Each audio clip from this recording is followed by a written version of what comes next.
ॐ भूर्भुवस्वः तत्सवितुर्वरेण्यं भर्गो देवस्य धीमहि धियो यो नः प्रचोदयात्।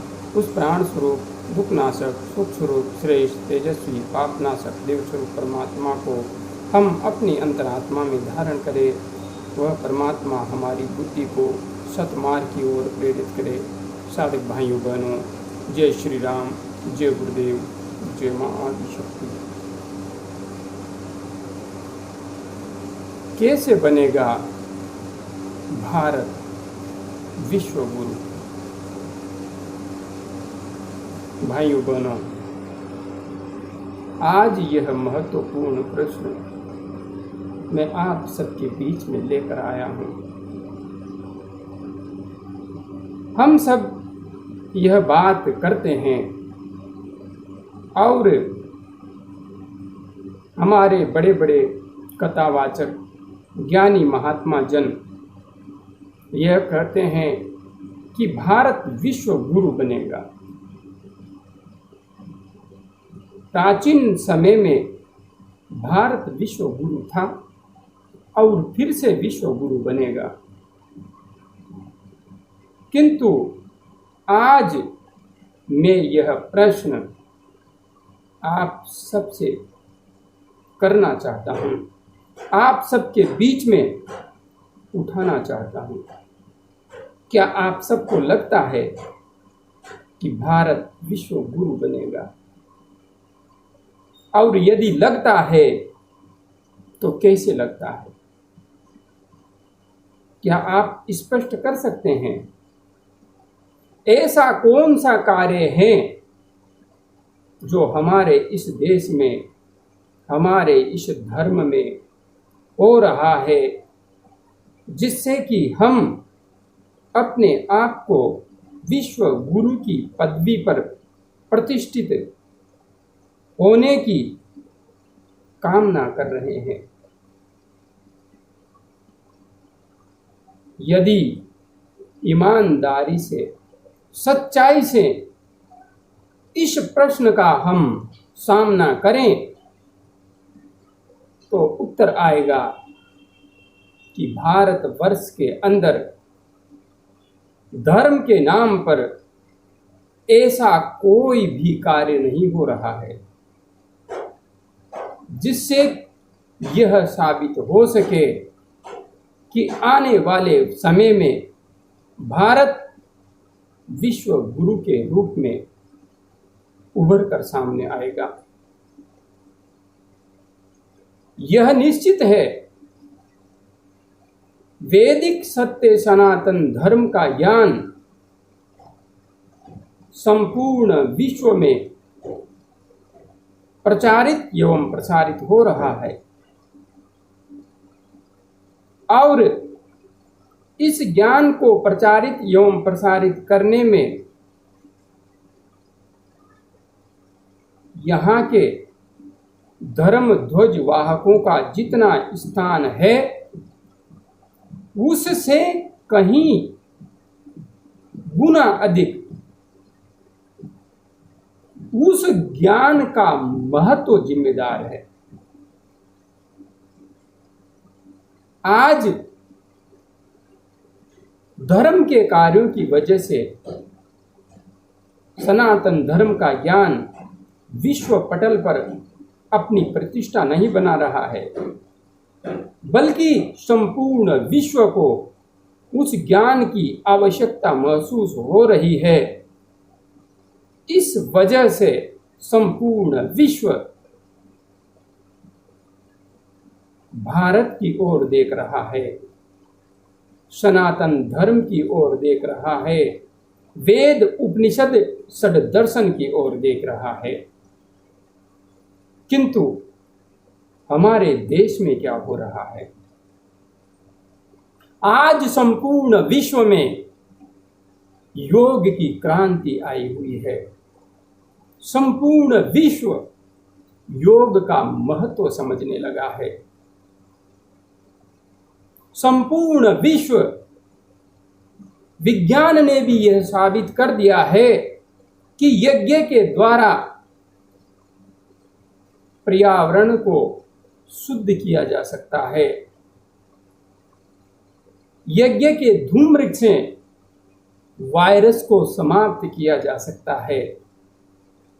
यज्ञ में जलाया गया घी और विभिन्न पदार्थ व्यर्थ नहीं जाते हैं, बल्कि वे इस प्रकृति में आमूल चूल परिवर्तन करने की सामर्थ्य रखते हैं।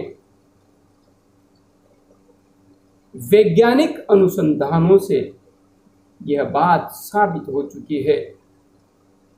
संपूर्ण विश्व में गायत्री महामंत्र के ऊपर अनुसंधान हो चुका है। भारतवर्ष के वैज्ञानिक और एम्स के डॉक्टरों ने गायत्री महामंत्र के ऊपर 20 वर्ष तक अनुसंधान किया है और स्पष्ट रूप से उन्होंने घोषणा की है कि गायत्री महामंत्र का जप करने से व्यक्ति के बौद्धिक विकास को अनंत ऊंचाई तक ऊपर उठाया जा सकता है। और गायत्री महामंत्र के जप से व्यक्ति का सिर्फ बौद्धिक विकास ही होता हो, ऐसा बिल्कुल नहीं है। गायत्री महामंत्र साधना करने वाले साधक की समस्त बीमारियों को भी हर लेता है। शारीरिक, मानसिक एवं आध्यात्मिक पूर्ण विकास करता है। संसार में इस मंत्र से बढ़कर ऊर्जावान कोई मंत्र नहीं है और इस मंत्र से बढ़कर सकारात्मक परिणाम देने वाला कोई मंत्र नहीं है। योग विज्ञान, यज्ञ विज्ञान और त्रिकाल संध्या में गायत्री महामंत्र का जप आज हम मुसलमानों को 5 बार नमाज अदा करते हुए तो देखते हैं, लेकिन विश्व का जो धर्म सनातन काल से एक परंपरा लेकर चला था, जिसके अनुसार दिन में 3 बार उस परम पिता परमात्मा एवं जगत जननी मां को अपनी अंतःचेतना में धारण करने का आह्वान किया जाता था, नियमित रूप से यज्ञाग्नि में उन देव विभूतियों को जो प्रकृति का संचालन करती है आहुतियां दी जाती थी।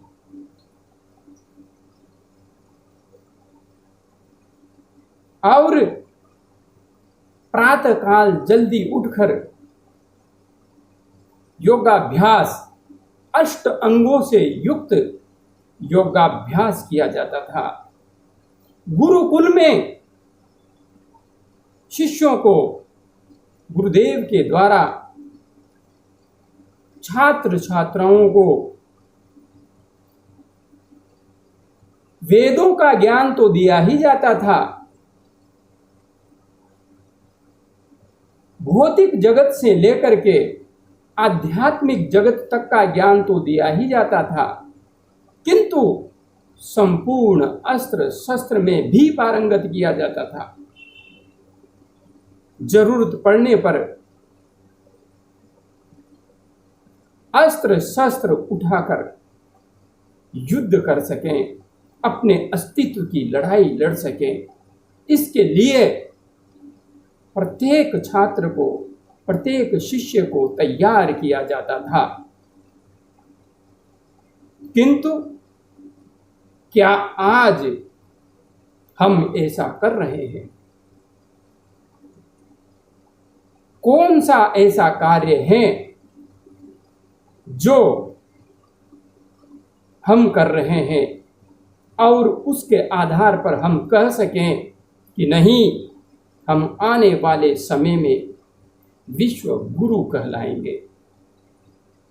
क्या हमारे धर्म के केंद्र मंदिरों में नियमित रूप से योगाभ्यास करवाया जाता है? क्या वहां पर जाने वाले जन सामान्य को योग के गूढ़ विज्ञान को समझाया जाता है? क्या प्रत्येक मंदिर में यज्ञशाला है जिसमें नित्य यज्ञ किया जाता है, जिससे कि शतोगुणी प्रवृत्तियों का विकास हो और राक्षसी प्रवृत्तियों का विनाश हो? क्या वेद, उपनिषद, दर्शन एवं गीता का ज्ञान नियमित रूप से किसी मंदिर में दिया जाता है? यदि नहीं दिया जाता तो फिर किस आधार पर हम यह कल्पना कर रहे हैं कि भारतवर्ष आने वाले समय में विश्व गुरु बनेगा?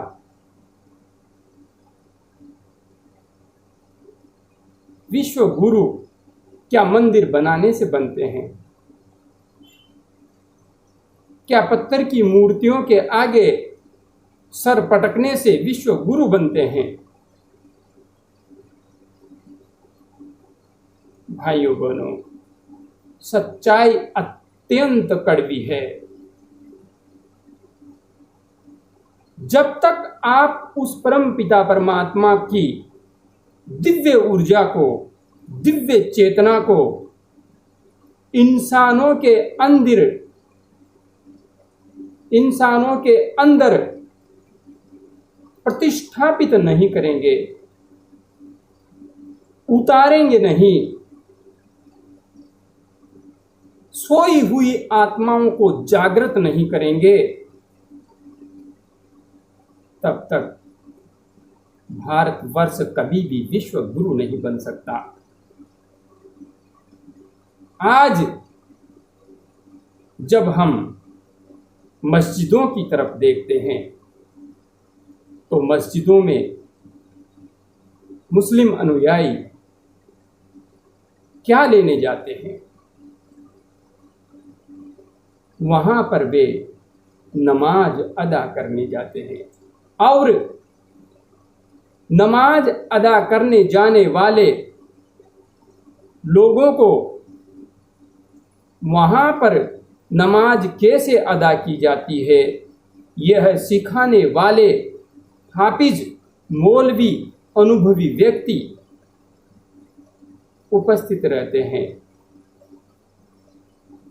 जाने वालों से कोई शुल्क नहीं लिया जाता। वहां पर उनके धर्म का जो भी ज्ञान है वह दिया जाता है, सब कुछ समझाया जाता है। मदरसे हैं, उनके अंदर व्यवस्थित तरीके से उनके धर्म का ज्ञान दिया जाता है। किंतु हम क्या कर रहे हैं? हम क्या कर रहे हैं? कहां से लोगों तक धर्म का ज्ञान पहुंचेगा? हमारे मंदिरों में क्या हो रहा है? वहां पर पुजारी जी बैठे हैं सिर्फ सुबह शाम आरती उतारने के लिए, और दिन भर आते जाओ और पैसे, प्रसाद, भोग प्रसादी चढ़ाते जाओ। कौन से वेद में, कौन से उपनिषद में, कौन से दर्शन ग्रंथ में और क्या गीता में लिखा हुआ है कि यहां पर मंदिर में आओ, भोग प्रसाद चढ़ाओ, घंटा बजाओ, और चले जाओ, यही धार्मिकता की निशानी है। यदि हमने इसी को धार्मिकता समझ लिया है, इसी को अध्यात्म समझ लिया है और इसी के बूते हम विश्व गुरु बनने की कल्पना करते हैं, तो निश्चित रूप से मुझे कहना पड़ रहा है, बहुत बड़े भ्रम में जी रहे हैं हम, बहुत बड़े अज्ञान में जी रहे हैं हम। हाँ, भारतवर्ष के पास, मां भारती के पास वह सत्य सनातन ज्ञान है। हमारे वेदों, हमारे उपनिषदों, हमारे दर्शन ग्रंथों, हमारे आगम ग्रंथों में वह महान ज्ञान है कि हम विश्व गुरु बनने की योग्यता रखते थे, रखते हैं। किंतु जिस पाखंड का साम्राज्य आज हमने धर्म में फैला दिया है और सत्य ज्ञान को दफना दिया है, नजरअंदाज कर दिया है, धर्म को सिर्फ व्यवसायिक तराजू से तोला जा रहा है, उस आधार पर भारत कभी भी विश्व गुरु नहीं बन सकता। और यदि सच्चे अर्थ में आपको धर्म से प्रेम है और सनातन धर्म के अनुयायी कहलाने का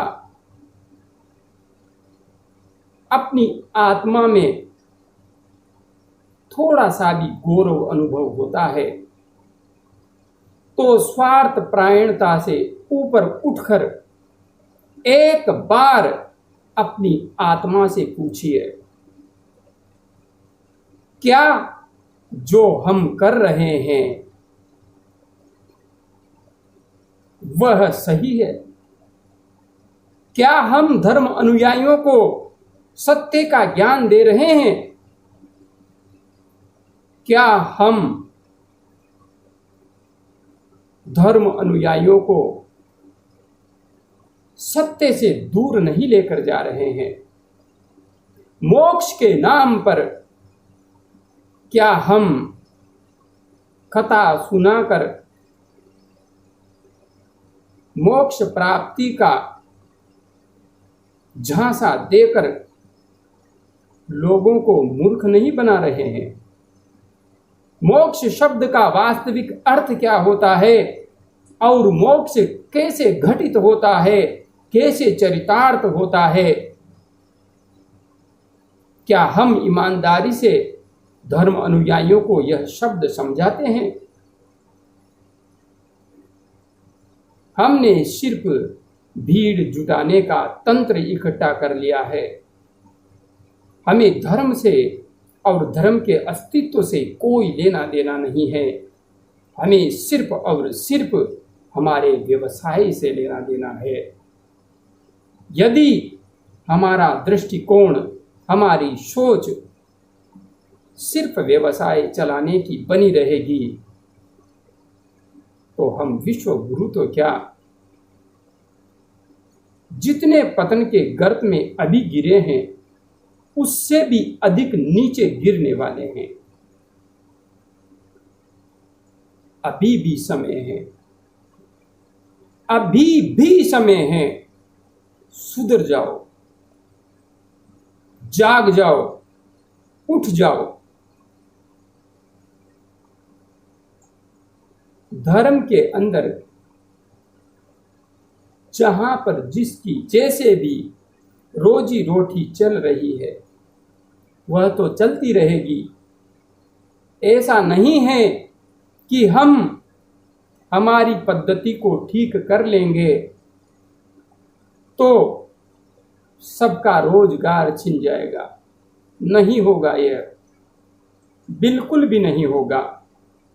लोग मंदिरों में फिर भी जाएंगे, लोग कथाओं में फिर भी जाएंगे, किंतु सबसे बड़ा परिवर्तन यह होगा, अभी जहां पर सिर्फ काल्पनिक रूप से जाते हैं और अज्ञानग्रस्त रहते हुए ही वापस आते हैं,